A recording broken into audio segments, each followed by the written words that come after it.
15 minutos para las 12 del mediodía. Hasta que seguimos en el canal de la ciudad, estamos en Hoy Nos Toca y nos metemos en el Día del Medio Ambiente o Día del Ambiente completamente. Y estamos con Ezequiel Mazzoni, es el responsable de comunicación del Banco de Alimentos. Ezequiel, muchísimas gracias por estar aquí con nosotros. En principio, contemos qué es el Banco de Alimentos. Bien, el Banco de Alimentos es una fundación que nació en el 2001, con muchas organizaciones en Argentina, que lo que hace es básicamente ser un puente entre las empresas, productores de alimentos y supermercados que tienen productos para donar y nosotros que los recibimos, los clasificamos, los ofrecemos a organizaciones sociales que trabajan hasta el tercer cordón del conurbano bonaerense y en todo Capital Federal. Hoy trabajamos con 1.127 organizaciones sociales que dan algún servicio alimentario, desayuno, almuerzo, merienda, cena, y canalizamos esas donaciones para que ellos la puedan brindar y así evitar el desperdicio de alimentos. Rápidamente nos movemos a lo que es el desperdicio de alimentos. Sí. No estamos hablando de algo que puede salir mal o que esté podrido o que... No. Sino, no sé, se consumen 4 millones de yogures al año y la empresa no produce 4 millones de yogures, produce siempre un poco más. Exactamente, pensando Esto que pasa en cualquier cosa, no con el yogur, pasa con cualquier otro producto. Absolutamente. Nosotros obviamente sabemos que siempre la producción aspira a vender la totalidad, pero que muchas veces no sucede. Entonces, o nosotros nos contactamos, o ellos se contactan con nosotros, nos hacen un ofrecimiento del producto y obviamente teniendo en cuenta la fecha de vencimiento, que como bien mencionás, nosotros lo distribuimos antes de que venza y pueda ser utilizado ese producto. ¿Hay en número la cantidad o un pesaje de alimentos que por año se desperdicien, no sé si en Argentina, en el mundo? Está medido en el mundo, pero también en la Argentina. En Argentina son 16 millones de toneladas de alimentos que la Argentina desperdicia por año. Bien, vamos a, cuando hablamos de desperdicio de alimentos, yo compré una pizza grande de mozzarella, comí 8 por 7 porciones, una la tiré. Exacto. Estamos hablando de eso. Hablamos de eso, hablamos de cuando las empresas que producen no venden y no lo canalizan de otra manera, lo vierten en un basural, obviamente. Cuando el campo siembra y no termina cosechando, ese producto se pudre en el campo. Todo eso es alimento que se va sumando a esa suma que decíamos recién. ¿Qué puede ser lo del campo? No sé, digo, que salió mal la cosecha. No, muchas veces el costo, Nacho, de lo que es la mano de obra, de poder bajar esa manzana, esa pera, esa banana, y después la logística, que en Argentina lamentablemente ha aumentado muchísimo en los últimos años, hacen que sea más barato a veces dejarlo pudrir en el campo y arrancar una cosecha de vuelta con todo lo que nutricionalmente nos estamos perdiendo. Sí, claro, en el campo, supuesto. Ni hablar del otro lado, gente que gente que hambre no tiene cómo comer, ¿no? ¿Cómo es el accionar de las empresas cuando ustedes llaman? ¿Colaboran de verdad o sienten que están haciendo, bueno, mira, pago con estos alimentos la culpa de ser millonario? Bueno, a ver, te diría que en estos 22 años de vida hemos tenido un cambio importante en la agenda. Al principio, en el 2001, era casi desconocido este modelo. El Banco de Alimentos de la Argentina es el primer banco de la Argentina, pero existen 25 bancos de alimentos en la Argentina. De Neuquén hacia el norte de nuestro país, en casi todas las provincias, hay al menos un banco de alimentos. Entonces, ¿qué pasaba? Al principio era bastante desconocido esto de donar lo que nosotros producíamos para canalizarlo a organizaciones sociales. Hoy te tengo que decir que muchas empresas ya lo tienen en la agenda porque está mal visto desperdiciar comida que la puede utilizar otra cantidad de gente. Por supuesto, después tenés algunos que lo hacen como política real, sentida, institucional, otros porque, como vos decías, produjeron más, entonces bueno, antes de desperdiciarlo, por lo menos lo donan. ¿Produce una excepción de impuestos? Sí, hay un 5% que lamentablemente todavía podría ser mayor, porque en la región se puede deducir de ganancias hasta el 15% y en Argentina es el 5%. Esto es un tema legislativo que con una modificación seguramente impulsaríamos a más empresas que incorporen en este proceso el stock y subida y el ofrecimiento de donaciones, porque muchas veces lo que nos dicen es que poco se puede deducir de ganancias y esto está fuera de nuestro alcance, ¿no? Claro. Pero bueno, siempre nosotros como red de bancos de alimentos, los 25 bancos, le reclamamos a los estados y a los gobiernos, mejor dicho, que estén de turno, que eso se podría modificar. Pero bueno, ese es el motivo principal, a veces las limitaciones. Y entiendo que la mayor parte de estos desperdicios se producen en las casas. Sí. ¿Qué consecuencias tiene, más allá de la cuestión moral de yo estoy desperdiciando alimentos alimentos y hay chicos que no tienen que comer en el medio ambiente. Bueno, esa comida después va a un basurero, ese basurero fundamentalmente emana gases, esos gases obviamente que es monóxido de carbono, no nos conviene a nosotros tenerlo en el ambiente, entonces la verdad que eso deberíamos tratar de evitarlo, poder guardarlo en una vianda. Hoy lamentablemente tenemos mucha gente en situación de calle, entonces yo lo que recomiendo, siempre uno se encuentra en el barrio con gente y más en estos últimos años, poder guardarlo en un tupper que podamos entregarle o de alguna manera entregarlo a esa persona para que lo pueda consumir. Ezequiel, recién decías 16 millones de toneladas por año. ¿Es un número que va creciendo con el paso del tiempo o que va decreciendo? Bueno, se va modificando, pero ese es el promedio, digamos, ¿no? Hay años que pueden ser un poco peores, hay años que van mejorando. Por suerte, en los últimos años, debo decir que la agenda de las empresas está tratando, que la industria es mucho el corazón de esto, pero también los productores de fruta y verduras sumándose a nodos hortícolas, en donde después podamos entregar a organizaciones sociales, sí, tratan de ir bajándolo. Pero bueno, hay mucho por trabajar todavía, porque la cadena es muy larga, digamos, ¿no?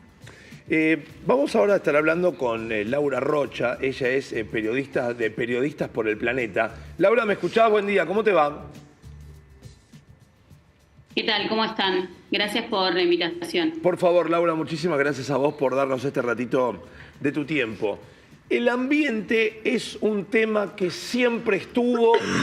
¿Hubo algún factor histórico que haga que ahora se hable más? ¿Es moda? ¿Queda bien?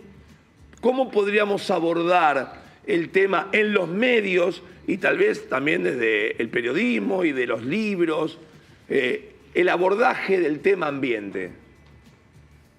Bueno, recién escuchaba al invitado en el piso y pensaba que, digamos, todo se resume en una situación que tiene que ver con el modelo actual de consumo y producción que tenemos y que es en general, digo, no solo ocurre con los alimentos, pasa con los plásticos, pasa con todas las cosas que hacemos como humanos. Mientras en el planeta sigue aumentando la cantidad de población, mayor impacto va a haber porque esos números siguen creciendo. Y vos me preguntás a mí, bueno, ¿cómo lo abordamos? Es una cuestión muy compleja en un mundo que atraviesa en este momento lo que se llama policrisis, ¿no? Que tenemos la crisis climática que impacta directamente en el ambiente, como vos mencionabas, pero después también hay otras crisis, ¿no? Hay crisis económicas, hay crisis políticas, hay una guerra en este momento, hay muchas guerras, pero hay una que es la que tiene como más prensa. Entonces, desde el periodismo, ¿cómo lo abordamos? ¿O cómo hacemos que esto no sea o se transforme en una moda, digamos? Primero, no puede ser una moda porque, digamos, todos vivimos en el planeta Tierra. Todos. Ustedes, yo, nuestros hijos, todos. Entonces, dividir el mundo entre la gente que escribe sobre ambiente o los ambientalistas y los demás no es correcto, digamos. Pero además también tiene que ver con cómo abordamos ese debate y esa discusión, tratando de encontrar esas soluciones. Por supuesto que las soluciones individuales son importantes porque implican cambios de actitud que son necesarios. Pero es muy claro que lo que se necesita es digamos, una reglamentación, una política general que vaya en el mismo sentido, porque si no es como imposible, digamos. O sea, solamente reciclando tapitas o, bueno, por ejemplo, bueno, guardemos en un tupper, ¿no? Cuando se hablaba recién de alimentos, está bien, podemos hacerlo, pero a la hora, en realidad, de preguntarnos o de decir, bueno, ¿cómo lo hacemos? Primero, como consumidores, digamos, no deberíamos pensar en el camino final. El entrevistado también hablaba de la problemática que significa cuando eso después se transforma en un residuo y a la vez genera emisiones de efecto invernadero. Siempre nosotros terminamos pensando en el último eslabón de la cadena, ¿no? En el final, o sea, en la basura, en que esté en un relleno sanitario. Tenemos que empezar a pensar desde el principio. Entonces tenemos que empezar a pensar, yo voy a comprar este alimento porque lo necesito, pero no voy a comprar alimentos que después me van a sobrar, que tenga que pensar en estrategias para ver de qué manera eso ni se tira ni se desperdicia. Por ejemplo, con los plásticos, con los envases o con el consumo de cualquier cosa, podemos también preguntarnos lo mismo. ¿Nosotros necesitamos realmente este producto o es una cuestión, la moda, digamos, tiene que ver más con la cuestión del consumo y ese consumo indiscriminado y que aumenta de forma brutal, por supuesto, de los que pueden consumir, porque además hace que toda esa situación impacte precisamente en los que menos tienen. Cuando hablamos de plásticos, por ejemplo, las cifras son brutales. No les voy a mencionar las cifras en toneladas, pero, por ejemplo, se determinó que entre 2003 y 2016 se fabricó la misma cantidad de plástico, de envases. Hay algunos que son envases y hay otros que están utilizados para otras industrias, ¿no? Pero los envases representan más del 44% de los usos. Pero les decía, entre 2003 y 2016 se fabricó y se generó la misma cantidad de plásticos que todo el siglo XX. Laura, O sea, imagínense eso. Laura, hoy, no sé si hoy o es mañana, comienza en Bonn la COP27, si mal no sé, si estoy siguiendo bien el número, COP27 o COP28. Digo, ¿qué tan ambiciosos son los objetivos que se plantean? ¿Qué tan ambiciosos y qué tan realizables son los objetivos que se plantean las naciones en este tipo de reuniones? Bueno, esta es una reunión preparatoria de la COP28, como bien vos decís, que se va a celebrar nada más y nada menos que en los Emiratos Árabes, ¿no? Se va a celebrar en Dubái. O sea, atrás de todas estas cosas que estamos hablando están todos estos lobbies que existen. Por ejemplo, el plástico, ustedes saben, es un derivado de la industria petrolera. Lo mismo pasa con la cumbre de cambio climático que vos mencionás. Esto que va a ocurrir en Bonn es una interseccional, se llama, porque es una reunión preparatoria para ver si se pueden, digamos, acelerar acuerdos para cuando llegue en diciembre la cumbre ya estén como más conversadas las cosas. Ahora, ¿qué tan efectivo es? Bueno, es efectivo en términos de que, por ejemplo, tenemos un acuerdo marco, que es el Acuerdo de París, al que se llegó en 2015, para poder frenar, detener el calentamiento global y tratar de frenar el aumento global de la temperatura promedio en 1,5 grados. Ese es un acuerdo que firmaron 175 países, que todos están de acuerdo. Ahora, el cómo, de qué manera y en qué plazos es lo que se está debatiendo en todas estas cumbres. Pasó lo mismo, por ejemplo, acaba de terminar la segunda Convención Mundial por Plásticos, que terminó el viernes, en donde tampoco se llegó a un gran acuerdo, porque bueno, acá los países que no están como tan de acuerdo en poner estos límites, lo que tratan es de dilatar el debate.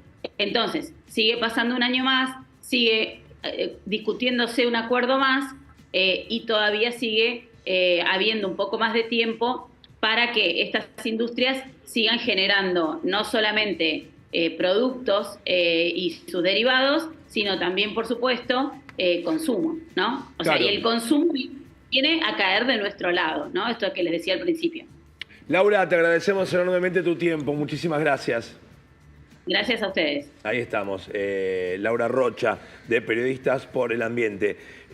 Las empresas, Ezequiel, ¿esperan a un exceso en la producción o en la producción ya, digo, no quiero ser binario, esto o lo otro, pero digo, ¿lo tienen preparado en la producción? ¿Esperan el exceso de la producción?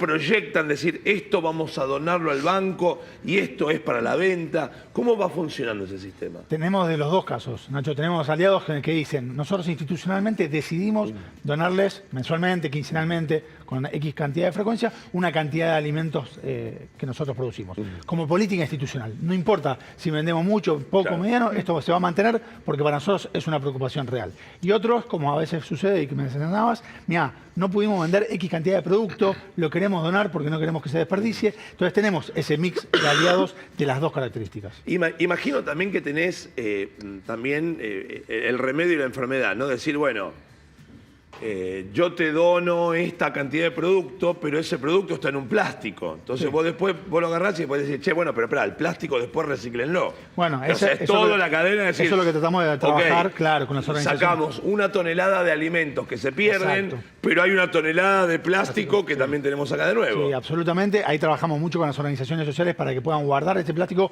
porque hay otras organizaciones que lo reciclan. Entonces nos vamos retroalimentando entre todas, porque somos muchas y porque tenemos distintos tipos de productos. Entonces cuando la próxima vez vienen a retirar pedidos al Banco de Alimentos, entregan ese plástico que lo damos nosotros a organizaciones sociales que lo reciclan. Mira, quiero juntar cosas que tienen que ver con el deporte, con lo que pasó el sábado, con lo que pasa en todas las canchas de fútbol argentino, que es que de golpe termina el partido y ya por la previa, en la antesala de cualquier encuentro, de cualquier recital, que hay, no sé, debe haber miles y miles de latas y cartones de vino y botellas de agua y tiradas en el piso. Digo, hay también una forma de poder concientizar a aquel que come, que se baña caliente 2 veces por semana, 2 veces por día, el que no tiene ningún problema, pero que le decís, che, loco, copate, no me tiré la lata en el piso. Sí, hay mucho todavía. O llevarlo a un punto verde, está todo bien, con bota todo bien, pero dale. Sí, hay mucho todavía por educarnos en general, digamos, y en el tema del cuidado del medio ambiente también, porque recién un poco lo decía Laura, a veces no medimos el impacto del día a día de lo que producimos cada uno de nosotros. Entonces lo que tenemos que pensar es, bueno, ¿qué puedo hacer yo en mi entorno? ¿Qué es lo que puedo controlar? Bueno, evitar esa tirada de lata, poder ponerla en un punto verde, porque ahí la verdad que también y la ciudad en particular tiene un montón de puntos verdes en donde podemos entregar esto. Es cuestión de llevarlo con una bolsa, con una regularidad determinada y así poder darle otra vida. Ezequiel, muchísimas gracias a ustedes por este ratito que nos diste. Afán.